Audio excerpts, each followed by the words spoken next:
Estructura del presupuesto público colombiano. Dentro del presupuesto público encontramos tres grandes partes o elementos: el presupuesto de rentas y recursos de capital, el presupuesto de gastos o ley de apropiaciones y las disposiciones generales. El presupuesto de rentas y recursos de capital anteriormente tenía los siguientes componentes: ingresos corrientes de capital, contribuciones fiscales, rentas parafiscales, ingresos de los establecimientos públicos e ingresos por fondos especiales. Pero las últimas reformas que ha introducido el Ministerio de Hacienda ha hecho que dentro de la estructura del presupuesto de rentas y recursos de capital encontremos, por un lado, los ingresos corrientes y por el otro, los recursos de capital, con las subdivisiones que aquí se pueden apreciar. Los ingresos corrientes son aquellos recursos que se reciben con cierta regularidad o periodicidad más o menos predecible y se dividen en tributarios y no tributarios. Los ingresos corrientes tributarios son los que provienen del cobro de impuestos, y estos se dividen en directos e indirectos. Los impuestos son gravámenes pecuniarios que el Estado, en uso de su potestad soberana, le impone a las personas naturales o jurídicas para financiar sus gastos y lograr otros propósitos. Los impuestos directos son los que gravan directamente la renta y el patrimonio de los sujetos económicos y, por definición, no son trasladables a otras unidades económicas. En tanto que los impuestos indirectos son los que recaen sobre la producción, comercialización y el consumo y son trasladables a otras unidades económicas a través de sobreprecios.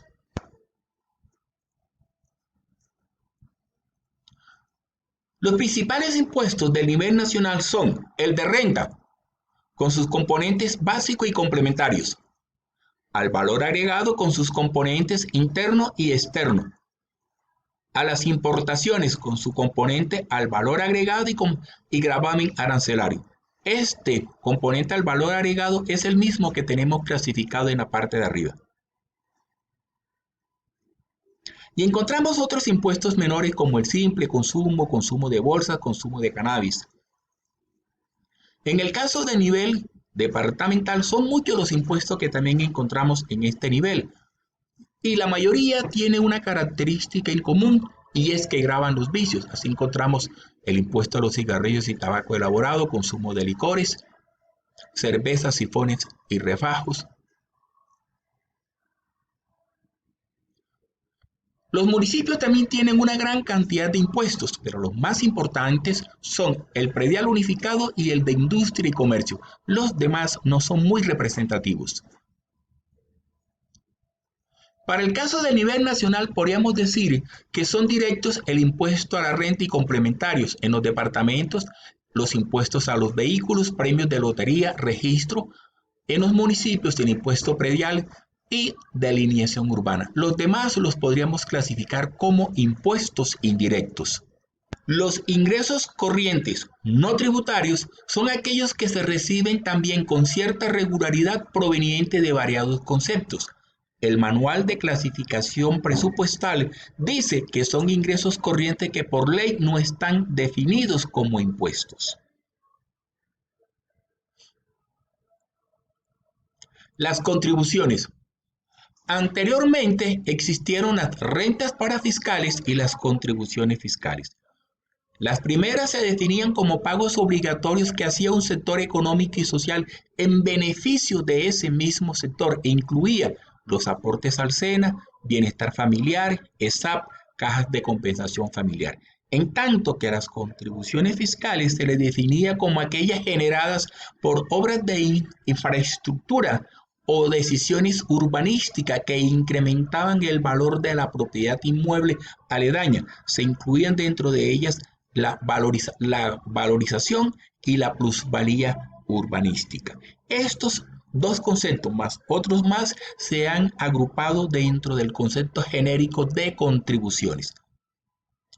Y ahora se les define como cargas fiscales al patrimonio particular, sustentada en la potestad tributaria del Estado, y se dividen para efectos presupuestales en sociales asociadas a nómina, especiales y diversas. Tasas y derechos administrativos.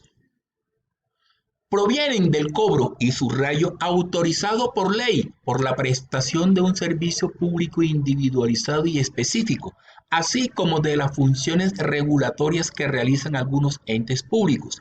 Con su cobro se busca recuperar los costos y gastos incurridos. Son ejemplos los cobros que se hagan por la expedición de visas, pasaportes, cédulas.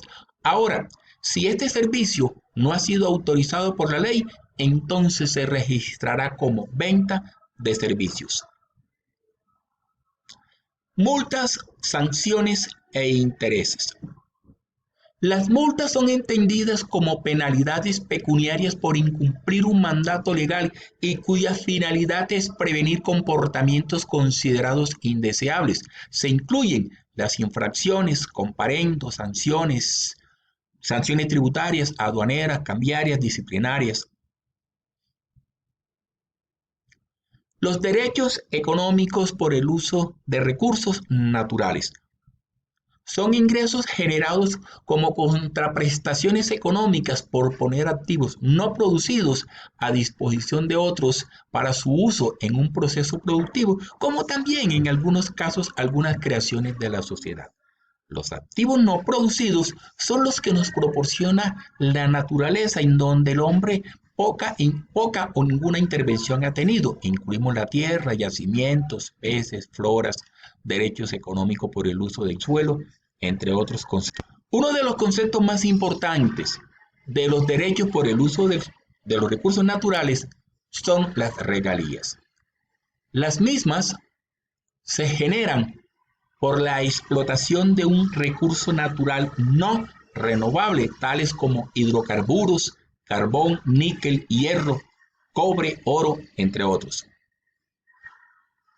Con la expedición del Acto Legislativo 05 del 26 de diciembre de 2019, los ingresos corrientes del Sistema General de Regalías deben ser para proyectos de inversión que contribuyan al desarrollo social, económico y ambiental de las entidades territoriales.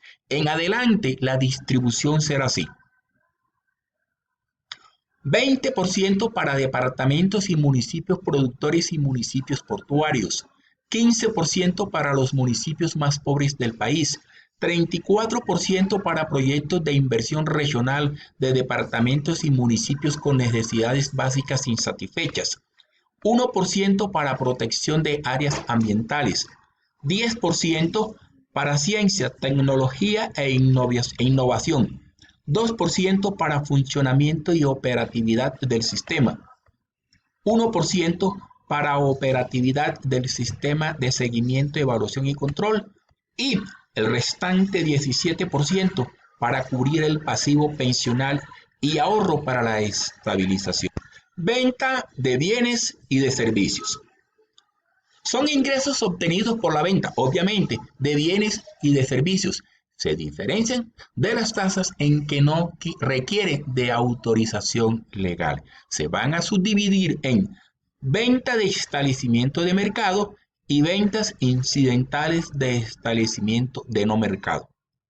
Finalmente, tenemos el concepto de las transferencias corrientes, que son ingresos por transacciones monetarias que recibe un ente público de otro sin que exista una contraprestación directa. Se van a dividir en indemnizaciones, sentencias y conciliaciones, prescripción de depósitos judiciales. A nivel nacional, son muchas las transferencias que se hace al territorial. Las más importantes son las provenientes del sistema de confinanciación, las provenientes de ADRES, que reemplazó a FOSIGA, las de cojuego, los del impuesto de transporte de hidrocarburos por oleoducto, pero la más importante de todas es la transferencia por el Sistema General de Participaciones. Este sistema general de participaciones sustituyó al situado fiscal, participación de los municipios en los ingresos corrientes de la nación y los recursos que transfería la nación a los departamentos y municipios a través del Fondo Educativo de Compensación. Los recursos ahora se asignan privilegiando la demanda antes que la oferta. Se financian coberturas y no gastos históricos, gastos o costos históricos como el pasado. Para la distribución de los recursos se tienen en cuenta los criterios de población atendida y por atender en los servicios de salud y educación. En la distribución de los recursos, un 4% tiene una asignación especial para atender gastos de los municipios ribereños del río Magdalena, para educación escolar, para los resguardos indígenas. El otro 96%, que ya será el 100%, se va a distribuir así: 58.5% para educación, 11.6% para propósitos generales, 24.5% para salud y 5.4% para agua y saneamiento básico. Reseñemos el otro componente de los ingresos, los recursos de capital. Estos son recursos que reciben las entidades estatales de manera esporádica y en cuantías indeterminadas. Incluye, entre otros, la disposición de activos, que son ingresos que provienen de traslado de derechos y dominio parcial o total de activos destinados a la financiación del presupuesto. Se dividen en dos grandes partes: disposición de activos financieros y disposición de activos no financieros. Los excedentes financieros son ingresos provenientes de los excedentes financieros generados por los establecimientos públicos y de las utilidades de las empresas industriales y comerciales del Estado. Tiene estas dos grandes subdivisiones: establecimientos públicos y empresas industriales y comerciales del Estado. Dividendos y utilidades por inversiones de capital. Son ingresos que se reciben o reciben las entidades del sector público por ganancias de inversiones de capital a cambio de poner fondos a disposición de alguna sociedad. Estos recursos se pueden recibir de utilidades del Banco de la República, de empresas industriales y comerciales del Estado, de las sociedades de economía mixta o por las generadas por inversiones patrimoniales en entidades controladas o no controladas. Los rendimientos financieros son los ingresos provenientes de rendimientos de recursos puestos a disposición de terceros sin trasladar el derecho o dominio total o parcial del activo. Se van a dividir en recursos de la entidad o intereses por préstamos. Los recursos del crédito interno y externo son recursos que provienen de operaciones de crédito público realizadas con agentes dentro o fuera del país. Se va a dividir en crédito externo y crédito interno. Las transferencias de capital corresponden a recursos recibidos sin contraprestación y destinados para la adquisición de algún bien o para el pago de algún pasivo. Y dentro de los recursos de capital encontramos otros conceptos varios, como son la recuperación de cartera, que son los que provienen por la recuperación de cartera de la amortización de los préstamos que hace el gobierno a otras entidades, los recursos del balance, que se generan básicamente por la cancelación de reservas, aunque son definidos como recursos que ingresan a las tesorerías en una vigencia y quedan disponibles al cierre de la misma. Y por último, vamos a señalar cuál es la composición del presupuesto de ingreso de las empresas industriales y comerciales del Estado. Dentro de este tipo de entidades encontramos las siguientes tres grandes partes: disponibilidad inicial, ingresos corrientes e ingresos de capital. Muchísimas gracias por la atención.